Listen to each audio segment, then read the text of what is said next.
Hai, selamat pagi semuanya. Hari ini kita akan belajar kimia bersama saya Eva Sidabutar di SMA Asisi Siantar.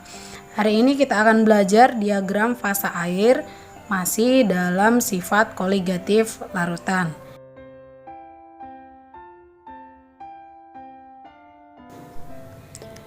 Diagram fasa air. Seperti kita ketahui, air dapat berada dalam fasa cair, gas, dan padat, bergantung pada suhu dan tekanan.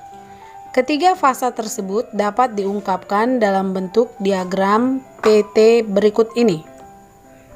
Diagram fasa air menunjukkan kesetimbangan antara fasa padat, cair, dan uap air. Titik B disebut titik kritis atau titik triple, yaitu pertemuan dari ketiga fasa. Garis BD adalah kesetimbangan padat dan cair, di mana pada suhu 0 derajat Celcius, tekanan 1 atmosfer, es mencair. Garis BC adalah kesetimbangan cairan ke uap air. Air menguap pada suhu 100 derajat Celcius dan tekanan 1 atmosfer. Garis AB adalah kesetimbangan padat ke gas atau menyublim. Diagram fasa larutan air. Diagram fasa ini merupakan diagram fasa larutan dengan pelarutnya air. Garis utuh menunjukkan fasa air, sedangkan yang terputus-putus menunjukkan fasa larutannya. Titik C menunjukkan titik beku air, sedangkan titik C aksen menunjukkan titik beku larutan. Selisih C dan C aksen adalah penurunan titik beku larutan atau delta TF. Titik B menunjukkan titik didih air, sedangkan B aksen menunjukkan titik didih larutan.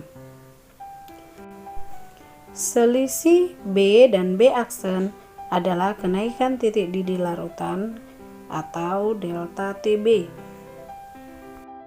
Baiklah adik-adik, kita akan melangkah ke contoh soal. Soal yang pertama. Perhatikan diagram PT berikut. Garis beku pelarut ditunjukkan oleh yang ditanya di sini adalah garis beku pelarut. Pada diagram yang pelarut di situ berarti adalah air, garisnya adalah L, R, dan M. Yang ditanya adalah garis beku. Berarti garis beku pelarut di situ adalah LR. Jadi jawaban kita adalah D. Soal berikutnya. Dari diagram PT H2O berikut, yang merupakan daerah perubahan titik beku adalah. Maksudnya di sini yang ditanyakan adalah perubahan titik beku antara pelarut dan larutan. Titik beku pelarut itu adalah titik A dan titik beku larutan itu adalah titik D. Jika ditarik ke bawah, maka dia adalah titik G dan H. Jadi jawabannya adalah G dan H. Baiklah adik-adik semuanya, demikianlah penjelasan saya tentang diagram fasa air dan diagram fasa larutan air. Semoga dengan penjelasan dan video ini, adik-adik sudah memahami dan lebih mengerti tentang diagram fasa.